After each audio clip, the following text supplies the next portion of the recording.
Tanta coisa.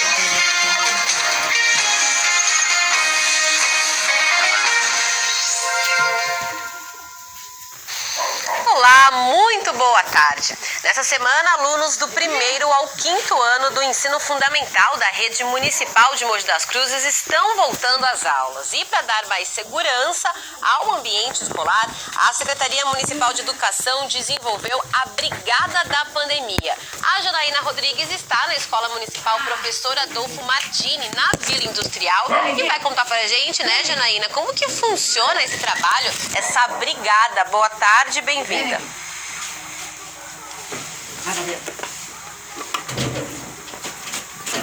Oi, Carol, boa tarde para você, para todos que acompanham a gente.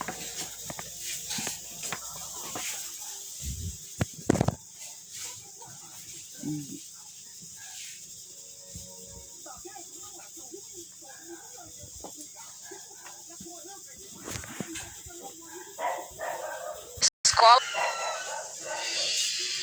possui uma brigada para que alunos, funcionários, os pais também sintam mais segurança de que todos os protocolos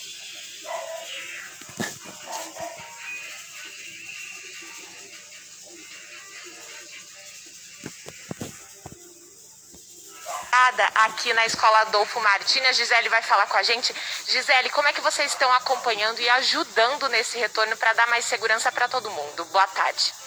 Boa tarde. Então, aqui na escola tem o agente monitor e ele vê essa parte da sinalização nas mesas, sinalização nas paredes, né? Número de alunos que pode ter numa sala, número de funcionários que pode ter numa sala, álcool em gel na entrada, se o aluno vem com a máscara, se o aluno tá adequado para vir, tá com a máscara, não está.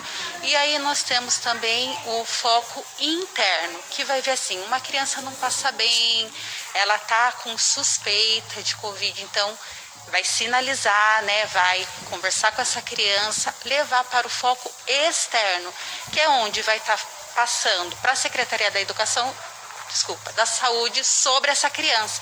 A da Educação também, né, sinalizando como está o aluno na escola. Tem todo um protocolo e vocês estão aí bem treinados. Isso, cada um faz parte de dessa brigada, né?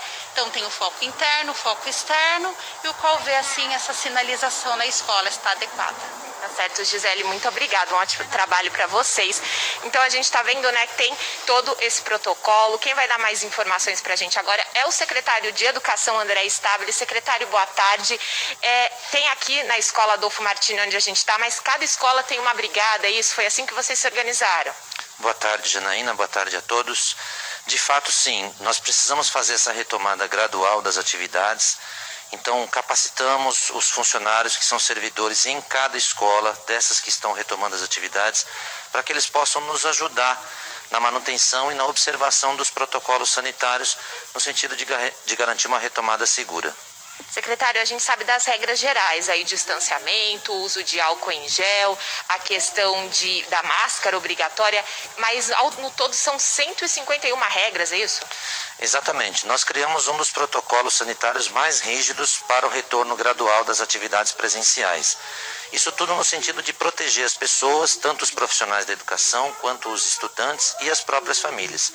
É importante observar que as regras continuam servindo também para as atividades sociais de todas as pessoas, em casa, no transporte, no shopping, nos restaurantes. As pessoas precisam continuar observando os protocolos para que as escolas tenham condição de retomar suas atividades. Secretário, para a gente falar de retorno, não tem como a gente não falar de vacinação, né? Como é que está a vacinação dos profissionais da educação aqui no município? Nós tomamos uma atitude essencial e corajosa de anteciparmos as vacinações, a imunização dos profissionais da educação. Depois disso, recebemos em seguida mais algumas doses. Todos eles estão autorizados e já em condições de receberem a sua dose através do cadastro, recebendo o seu QR Code. Basta comparecer num dos locais de imunização para receberem as suas doses. Essa também foi uma atividade do próprio GAEP, que é o Gabinete de Articulação para o Enfrentamento dos Efeitos da Pandemia na Educação, e outras ações vão sendo tomadas à medida que as necessidades se apresentem. Secretário, para a gente encerrar, a gente falou da brigada, né? Eles tiveram todo esse acompanhamento e vocês continuam então também acompanhando. Se tiver alguma nova recomendação, vocês passam para essa brigada, é isso? Sim, o monitoramento é diário de cada unidade. Eu também quero agradecer, em nome da Secretaria Municipal de Educação, a todos os servidores, ao esforço consciente que eles estão fazendo no sentido de garantir o direito a 1.000 estudantes. Retomamos metade da rede nesse início, antes do recesso, e após o recesso, os outros 50% das escolas, se os indicadores epidemiológicos permitirem, vão retomar suas atividades também de forma gradual. Secretário, muito obrigada pelas informações. Reforçando então, Carol, que nesse retorno gradual, né, 35% da capacidade dentro das escolas. E como a gente viu, né, os funcionários da brigada estão bem empenhados e bem preparados para poder atender os alunos, os pais e também os outros funcionários. Voltamos com você, Carol. Preocupação importante mesmo, né, Janaína? Segura aí que daqui a pouco eu volto a falar com você sobre um outro assunto, né? E ainda em Mogi das Cruzes, tem atenção para os moradores, porque a Secretaria Municipal de Saúde abre hoje, às 16h, o agendamento online para a vacinação de pessoas de 50 a 59 anos sem comorbidades, hein? As datas e horários podem ser selecionados no site cliquevacina.com.br. Para receber a dose, o paciente precisa apresentar documento pessoal com foto, CPF ou cartão do SUS e um comprovante de endereço. Outros agendamentos online continuam disponíveis para públicos-alvo já contemplados. Se você precisar, pode ligar para o 160. E na semana passada, os leitos de UTI de hospitais estaduais aqui do Alto Tietê superaram mais uma vez a marca de 90% de ocupação.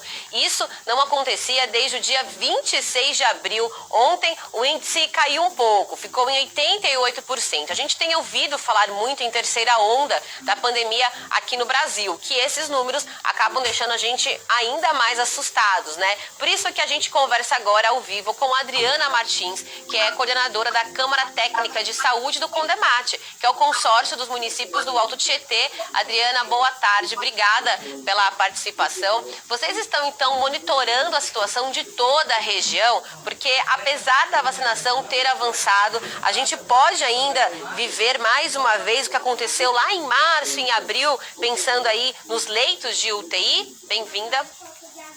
Boa tarde, Carol. Boa tarde a todos. A questão da taxa de ocupação dos leitos é uma preocupação constante nossa, dos municípios, do Condemate, que faz esse monitoramento, sim. A questão de ser uma terceira onda, nós trabalhamos mais com a questão do vírus, né? Digamos, a mutação desse vírus, esse vírus que acaba a gente sendo aí surpreendidos por vírus o indiano, enfim, as outras variações do vírus. E isso impacta diretamente na assistência. Então, a preocupação do Condemate é constante, de todos os gestores, e o Condemate fez todo o esforço aí em relação ao Arnaldo Pesutti, ao HC de Suzano, para proporcionar mais leitos, né, mais oferta de leitos para a região.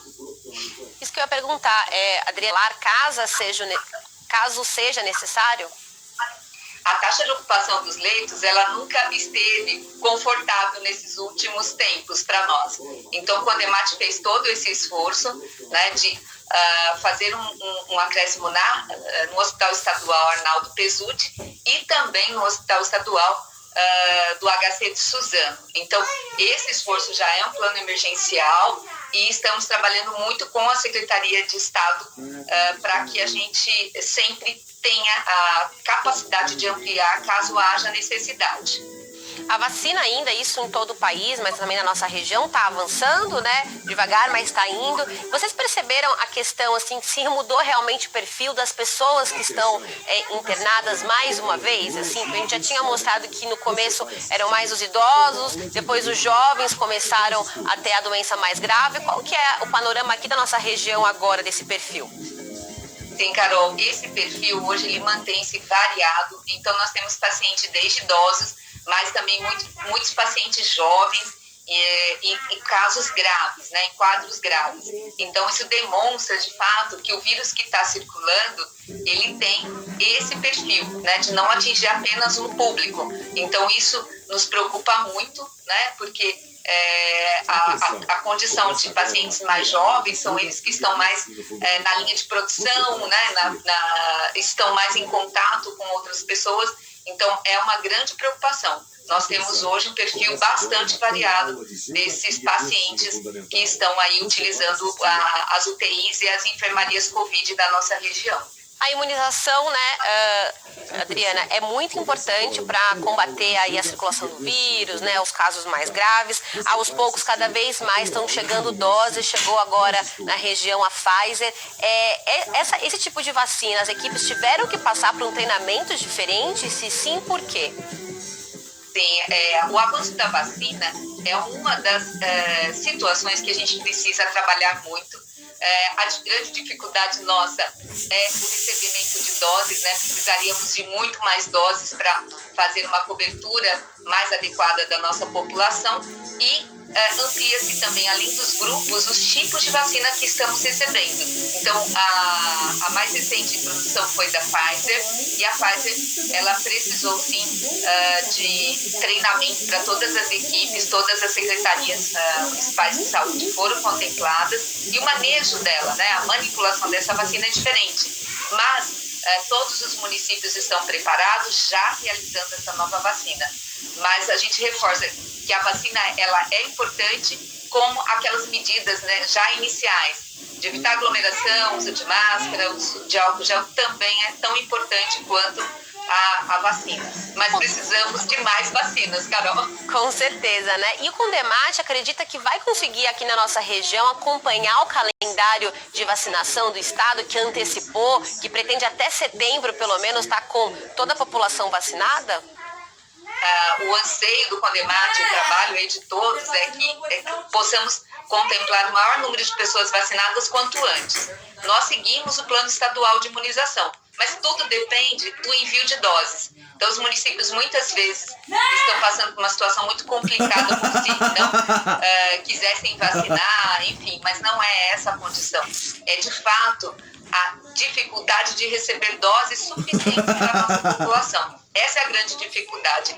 E o plano estadual, ele abre, por exemplo, abriu 50-59 sem comorbidade para amanhã, nós estamos recebendo as doses hoje. Então, tudo é muito em cima da hora para que os municípios se organizem, mas todos os municípios estão respondendo, na medida do possível, ao calendário do plano estadual de imunização. E coordenadora, quando chegam as doses, a segunda dose já vem garantida, isso independentemente da marca de vacina, ou ainda é uma dificuldade dos municípios?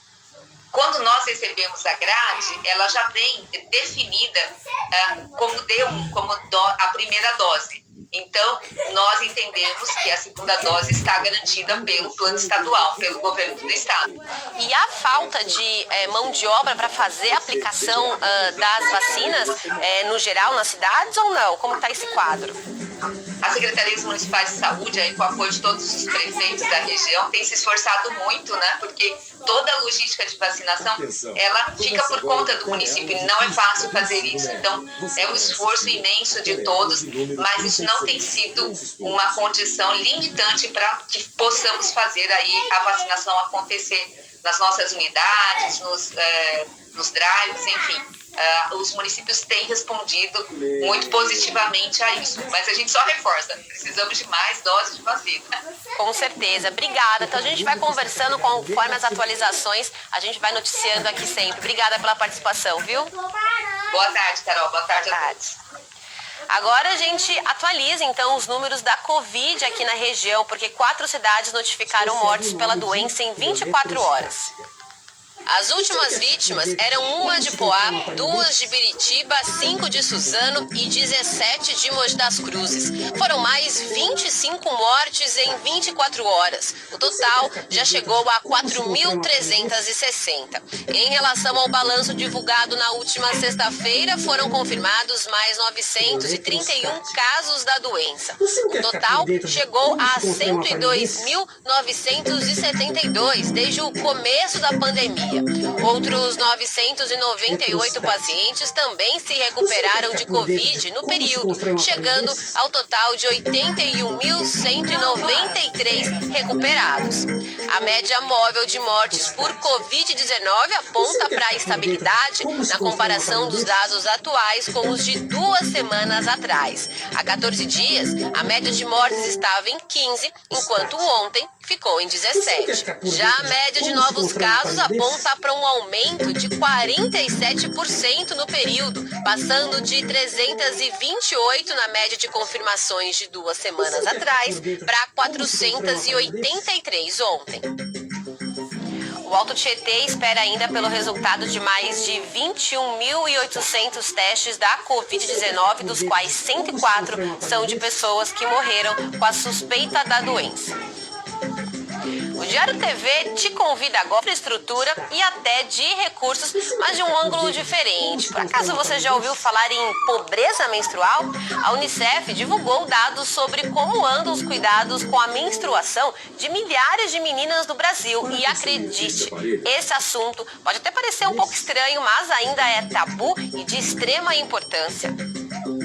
Uma forma de conscientizar e de dar acesso a produtos de higiene importantes para a saúde das jovens. Na Escola Estadual Vereador Durval Evaristo dos Santos, em Itaquaquecetuba, a direção organizou essa campanha com a entrega de kits com shampoo, condicionador, absorventes, escova de dentes, escova de cabelo, entre outros itens. E também deu orientação às alunas sobre o uso adequado e a importância da higiene na rotina diária. Nós queremos fazer essa doação para todas as meninas da escola, que é um total de 547 adolescentes na faixa etária de 11 a 17 anos. Nós estamos em um período de solidariedade, né? Então nós precisamos pensar em outro, em todos os sentidos, não só em relação à alimentação, mas a higiene também é saúde. Então nós temos que pensar numa forma global. E a escola, com essa função social que nós temos, é justamente para isso, né? A dona Edna é inspetora na escola e conta que sempre ajuda as alunas quando elas precisam de absorventes durante o horário escolar. Aí ia lá no armário, dava um absorvente para ela e ela saiu toda alegre. Eu falei, o mês que vem não deixa acontecer isso. Aí quando era o mês que vem, vinha sempre as mesmas. Ai, dona Edna, não deu para meu pai comprar a minha mãe porque a gente está em dificuldade. Eu falei, não tem problema, a escola tem. A falta de absorventes é comum entre as alunas. A direção tinha percebido isso também durante a pandemia, em que algumas iam à escola só para pedir o produto. Essas alunas do 2º ano do ensino fundamental receberam os kits da campanha e ficaram felizes em poder levar tanta coisa para casa. Eu achei importante essa doação porque tem famílias como a minha, tem bastante menina. E tem famílias que não têm condições de estar comprando para todas. E como a escola está fazendo essa doação, achei importante. Ajuda bastante. E eu gostei muito do colégio proporcionar isso e está mostrando para as pessoas a importância da doação. Segundo a Unicef, a pobreza de recursos, infraestrutura e até de conhecimento com relação aos cuidados necessários com a própria menstruação. Isso afeta brasileiras que vivem em situação de pobreza em contextos urbanos ou rurais. Um estudo da Unicef aponta que no Brasil, 713 meninas vivem sem acesso a banheiro ou chuveiro em seu domicílio e mais de 4 milhões não têm acesso a itens mínimos de cuidados menstruais nas escolas. A gente entende que, ao mesmo tempo que nós temos o aumento da Covid, né, todo esse rastro que a Covid deixa durante esse período da pandemia, ela aumentou a pobreza. Consequentemente, essa pobreza, a gente vai ter uma deficiência nutricional, né? Então, assim, a nossa renda das pessoas hoje, elas diminui. E o estudo que nós fizemos, né, lançado juntamente com o Fundo de População das Nações Unidas e o Unicef, ele demonstra que, né, ele não tem uma característica para esse olhar da pandemia, mas ele olha a pobreza. Então, a partir do momento que nós temos pessoas mais pobres, essas pessoas vão pensar principalmente na sua segurança alimentar e, posteriormente, elas começam a pensar nesses itens de higiene, que são a garantia mínima, né, para que cada adolescente, para que cada mulher possa viver de uma maneira digna o seu período menstrual. Além de campanhas como essa de Itaquaquecetuba, também são necessárias ações inclusivas. A gente percebe que há uma falta de orientação sobre o que é esse período e como ele é visto, né, perante o dia a dia, porque a gente pode olhar para a menstruação como uma coisa muito comum, porque todos nós passamos, né, ou vivenciamos algum momento com uma pessoa que menstrua, né? Então, assim, a menstruação não deveria ser um tabu para ser falado, mas a gente ainda percebe que há muita desorientação, falta de informação e também algumas informações, né, que elas também são informações falsas e que isso dificulta também a gente conseguir garantir, né, essa dignidade menstrual para cada menina, para cada adolescente. Com certeza, por isso que para atender estudantes nessa situação, o governo estadual lançou também o programa Dignidade Íntima. O objetivo é distribuir produtos de higiene menstrual a alunas de escolas estaduais. De acordo com o secretário de Estado da Educação, Rocieli Soares, muitas alunas perdem até 45 dias de aula por causa do período menstrual. O novo projeto deve beneficiar deve beneficiar 1,3 milhão de alunas entre 10 e 18 anos. Todas as escolas terão acesso a esse recurso, não é, querida Renilda? E um investimento de 30 milhões de reais. Nenhuma menina vai deixar de ir para a escola no estado de São Paulo por falta de condições, governador, sejam quais forem. Nós temos ainda no nosso Brasil e no nosso estado também pessoas que precisam ir para a escola para comer. E se a menina precisar ter ajuda, sim, ela vai ter em qualquer aspecto para ter acesso à educação. Agora, 12h e 22 minutos, depois do intervalo, eu falo, olha só, da previsão do tempo. Falta pouco para a chegada do inverno e já tem campanhas para arrecadar agasalhos na região. Essas são imagens ao vivo da Vila Industrial, céu bonito em Mogi das Cruzes. E tem ainda uma reportagem que mostra o aumento da violência contra travestis e transexuais. O Brasil é o país que mais mata essa população. O Diário TV volta já. A notícia que gera emprego, a notícia que movimenta a economia. Aconteceu, está em O Diário. Notícia o dia todo. Todo dia é dia de ofertas Verã. Aproveite! Ovos brancos grandes com 20 unidades, R$ 9,99. Banana nanica, R$ 1,89 o quilo. Mexerica poncã, R$ 1,95 o quilo. Somente nesta terça e quarta. Como manter a comunicação eficaz com seu cliente com o distanciamento recomendado? C-Box, o comunicador do grupo Sistec, chegou para te ajudar. Som limpo, fácil instalação e total isolamento físico entre as pessoas. Sistec, comunicação de qualidade. Apesar da flexibilização das atividades em Mogi, a pandemia ainda não acabou. Evitar uma próxima onda de contágios e mortes só depende de nós. Use máscara, álcool em gel e não aglomere. Apenas empatia e união nos fará vencer essa batalha. Prefeitura de Mogi das Cruzes contra o Covid.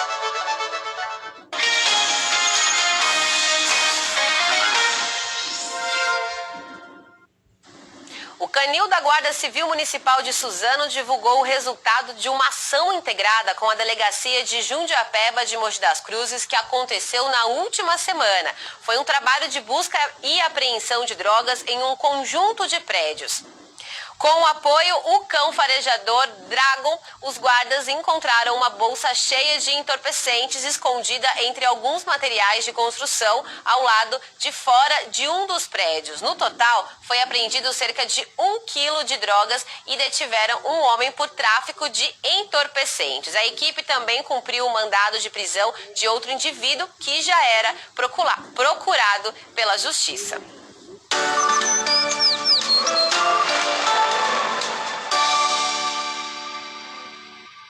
Prepara, hein? Porque as maiores temperaturas desta semana devem ser registradas hoje. Ainda não está descartada a chance de novos recordes de frio. E olha que hoje já foi geladinho, hein? Então, hoje deve chegar ainda uma nova frente fria ao litoral sul de São Paulo. E esse sistema vai avançar ao longo de amanhã pelo litoral do sudeste. Mais instabilidade vai aparecer na região. As nuvens, então, vão aumentar na Grande São Paulo, só que devem trazer apenas garoa à noite. Vamos ver como que tá a situação agora lá fora, porque olha só, essas são imagens ao vivo do bairro do Socorro, em Mogi das Cruzes. Dá para perceber que por lá o céu tá azulzinho ainda, não tem nenhuma nuvem, mas tem uma faixa ali, né, bem de seca, que parece a poluição que tá ainda segurando, que é o reflexo da falta de chuva. Agora faz 18 graus. Agora a gente vai voltar a conversar com a Janaína Rodrigues, que gostou do cenário da escola onde ela está ali na Vila Industrial e quer mostrar pra gente. Eu tô vendo, Janaína, que você tá com uma blusa carregada. Aqui no estúdio tá confortável. Eu quero saber como que tá aí fora.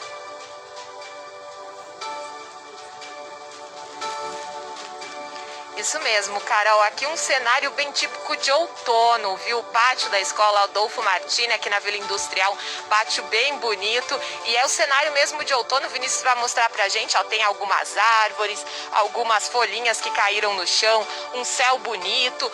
Tem o sol aqui forte, né, como vocês já mostraram por aí, mas na sombra, quando a gente não tá no sol, friozinho bem grande por aqui. Hoje de manhã, Carol, ouvi você falando no Bom Dia Diário da previsão do tempo que ia fazer bastante frio, por isso que eu coloquei esse casaco aqui mais pesado para não passar frio, né? A gente entra bem cedinho e a gente não quer passar frio, então esse momento faz 18 graus, mesmo com esse sol que a gente tá vendo. 18 graus é difícil de acreditar, mas é isso mesmo, viu? E na sombra, né, quando a gente tá na sombra, o friozinho bate mesmo. Aí eu vim com esse casaco pra me proteger. Agora, Carol, daí pro pessoal, pros telespectadores, mais informações dessa previsão do tempo dessa semana fria aqui na nossa região.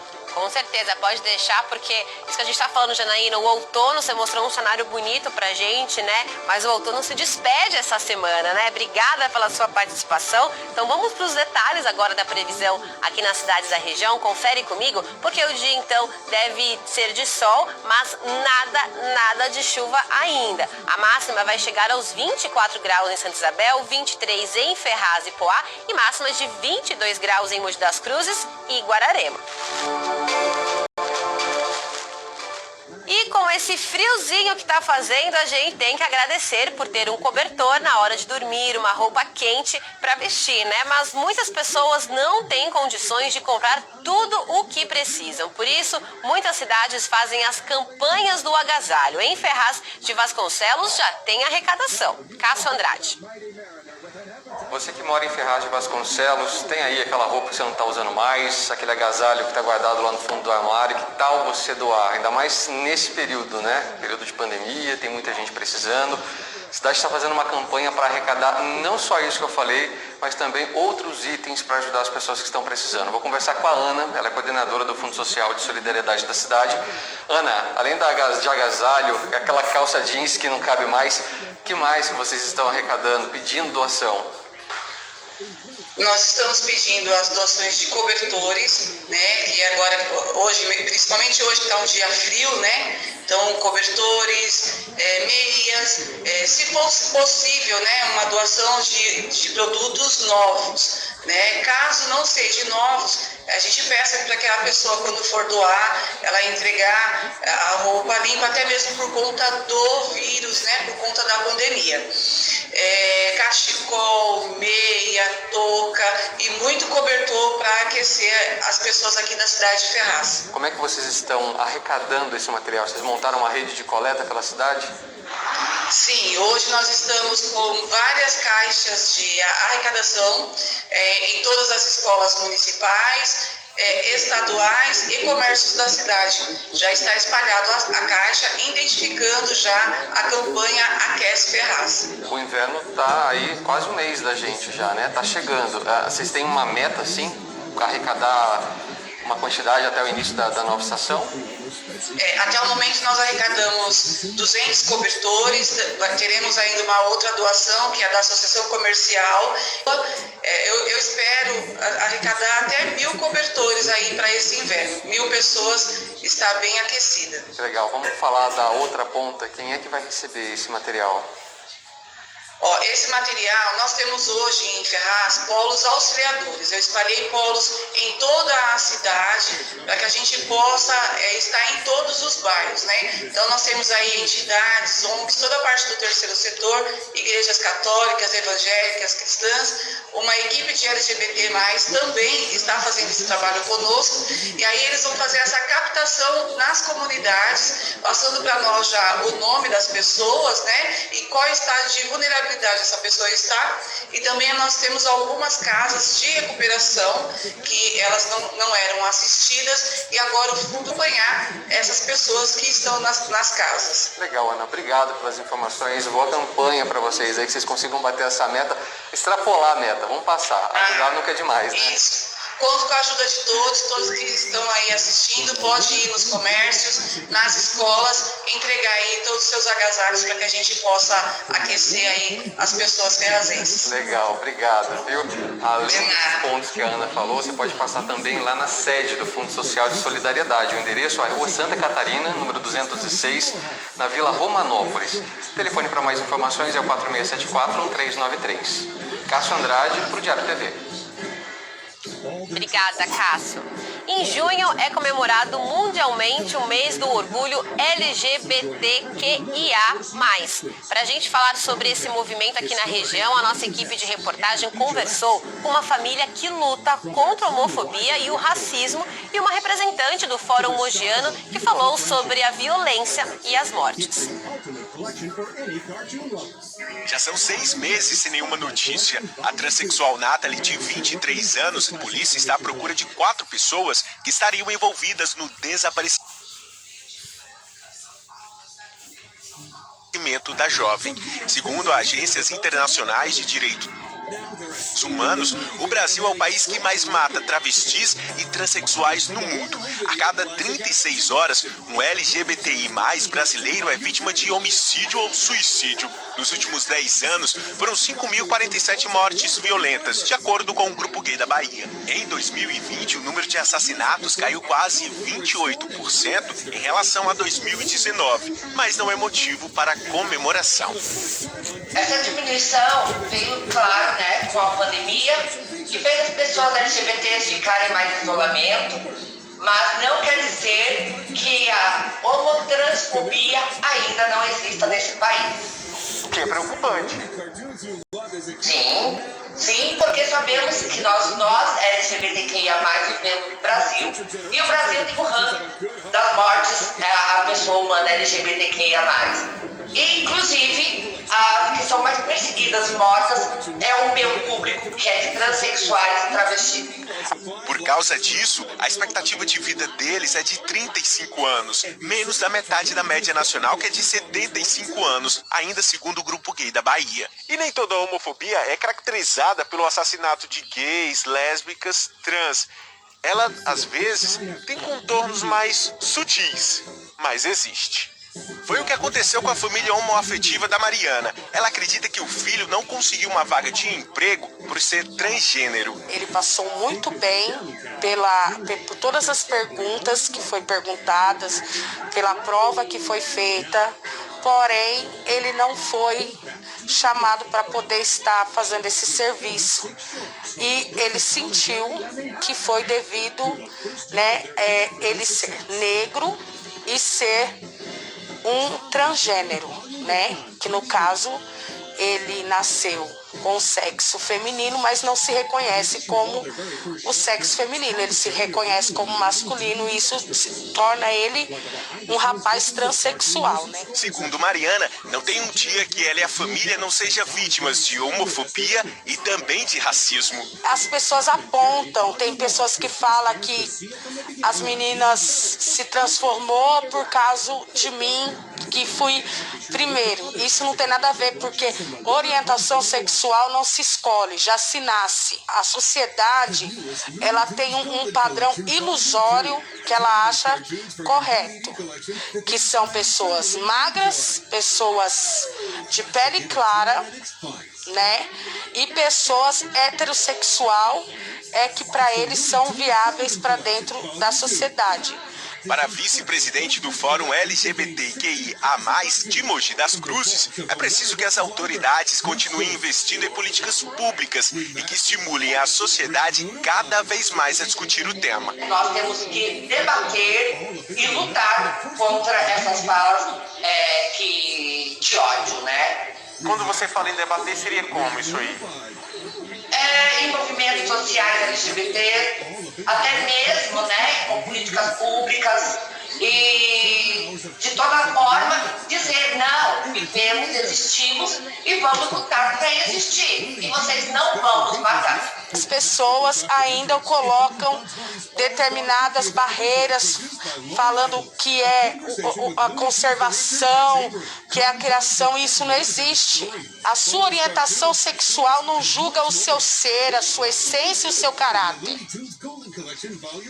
A Delegacia de Homicídios informou que o caso da transexual Nathalie, de 23 anos, continua sendo investigado e suspeitos já foram identificados. Para falar mais sobre esse assunto, ao vivo, a gente conversa com o presidente da comissão LGBTQI+, da OAB de Mogi das Cruzes. Tiago, obrigada pela participação. Como que está essa questão da violência e das mortes aqui em Mogi das Cruzes? Bom dia, obrigado pelo convite. As mortes, o que nós temos observado nesse tempo de pandemia é que houve um número significativo de subnotificações. Portanto, houve uma aparente queda nos registros de ocorrência envolvendo crimes contra a população LGBTQIA+, mas o que nós percebemos é que essa queda se deu em relação às subnotificações do período da pandemia. Mas a gente pode entender também que essa queda, doutor, se deu também porque esse público está cada vez mais, às vezes, difícil fazer a comprovação, seja da agressão, seja do preconceito sofrido.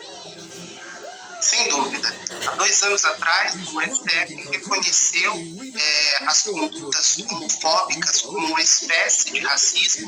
Portanto, até que o Congresso edite uma lei, as autoridades podem enquadrar as condutas tidas como homofóbicas na lei do racismo, mas ainda há um despreparo muito significativo em relação ao trato da comunidade LGBT no momento em que o crime ocorre. Infelizmente, as delegacias de polícia ainda não estão preparadas para o atendimento desse público específico.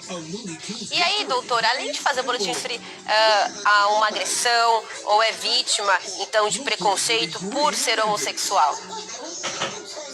É importante orientar as pessoas que sejam vítimas de preconceitos motivados pela orientação sexual ou pela identidade de gênero a procurar as instituições vinculadas ao sistema de justiça, no caso o Ministério Público, a Defensoria Pública, um advogado de sua confiança, para dar início ao processamento dessas demandas. Como presidente, da comissão LGBTQI+, como que o doutor vê a questão da legislação sobre os crimes que são cometidos por causa da orientação sexual, ou como a pessoa se identifica? Na verdade, não existe leis regulando o tema de maneira específica. O que nós estamos observando ao longo da experiência histórica, desde 2011, com o reconhecimento das uniões homoafetivas pelo STF, é sempre a atuação do Poder Judiciário efetivando, garantindo os direitos da comunidade LGBT. Infelizmente, existem pouquíssimas leis.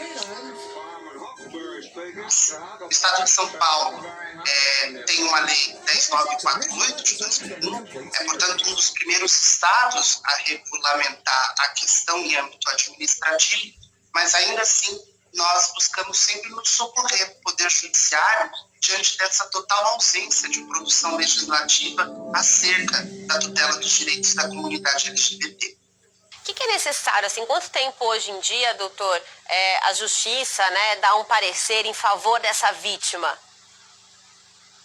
Nós não podemos dar um prazo específico, porque o processamento das demandas em âmbito judicial, ele leva um tempo de acordo com o caso específico, Mas o mais importante é que a sociedade ela vem se conscientizando a respeito dos direitos da comunidade, e é importante que os atores envolvidos no sistema de justiça tenham um trabalho efetivo para mitigar esses problemas que são problemas de direitos humanos, de violações graves a direitos humanos. Com certeza, doutor. Obrigada pela sua participação. Respeito acima de tudo, né? Até mais.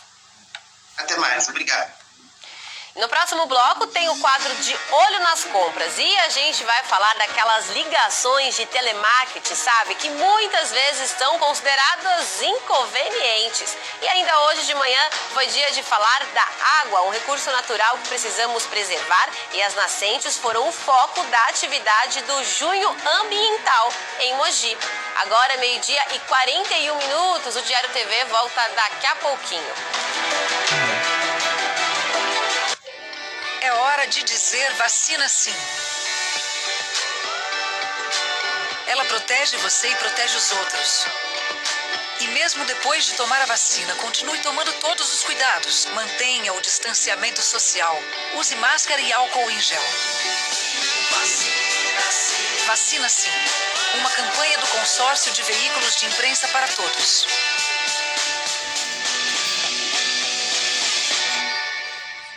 Mogi contra a Fome está arrecadando alimentos e você é parte fundamental dessa mobilização que põe comida à mesa de quem precisa.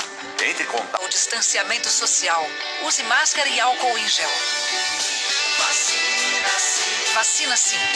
Uma campanha do Consórcio de Veículos de Imprensa para Todos.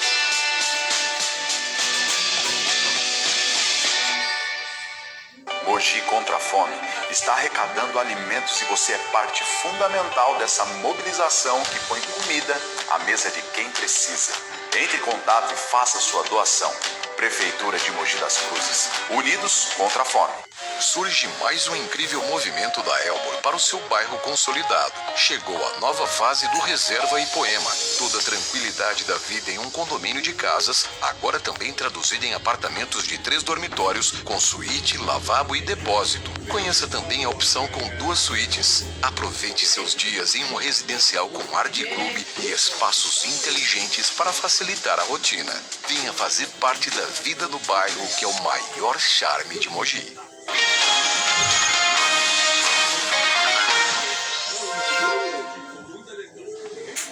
Diário TV de volta para falar do prazo que os municípios têm para criar uma lei para a cobrança do serviço público de manejo de resíduos sólidos urbanos, a taxa do lixo. Vai até 15 de julho e há um mês da data as cidades da região ainda discutem como vão implementar essa medida, assunto que é destaque hoje no G1, e por isso eu converso agora com a Yasmin Castro. Boa tarde, Yasmin. Boa tarde, Carol. Boa tarde para o pessoal de casa. Essa nova taxa está prevista no novo marco legal do saneamento básico, que foi aprovado pelo governo federal no ano passado. O objetivo é ajudar na criação de meios que possam contribuir para uma destinação mais adequada dos resíduos. Aqui no Alto Tietê, apenas Ferraz de Vasconcelos, Itaquaquecetuba e Poá já tem essa cobrança do lixo. Em Ferraz e Poá, a cobrança é feita junto do IPTU. Já em Itaquaquecetuba, a prefeitura informou que a taxa está temporariamente suspensa por causa da pandemia. E como você falou, Carol, estamos a um mês do fim do prazo para que as cidades instituam essa lei. E segundo o governo, o descumprimento desse prazo configura renúncia de receita e traz consequências legais para as prefeituras. Aí eu acredito que muita gente em casa está se perguntando para uma destinação mais adequada dos resíduos. Aqui no Alto Tietê, apenas Ferraz de Vasconcelos, Itaquaquecetuba e Poá já tem essa cobrança do lixo. Em Ferraz e Poá, a cobrança é feita junto do IPTU. Já em Itaquaquecetuba, a prefeitura informou que a taxa está temporariamente suspensa por causa da pandemia. E como você falou, Carol, estamos a um mês do fim do prazo para que as cidades instituam essa lei. E segundo o governo, o descumprimento desse prazo configura renúncia de receita e traz consequências legais para as prefeituras. Aí eu acredito que muita gente em casa está se perguntando, né? Eu já pago tanto imposto, né? Qual que é a diferença, né? Que essa taxa vai fazer, né? Diz pra gente qual que é a importância dessa lei e dessa cobrança agora. Pois é, Carol, a gente conversou com Edson Carlos, que é presidente executivo do Instituto Trata Brasil. Ele disse que o marco legal do saneamento é um avanço de uma forma geral aí para o setor e, consequentemente, para a nossa qualidade de vida. Hoje, o Brasil sofre com a queda dos recursos para o saneamento. Então, com essa nova taxa, a expectativa é de que as empresas do setor tenham mais condições de realizar esse trabalho. Lá no G1, a gente explica mais detalhes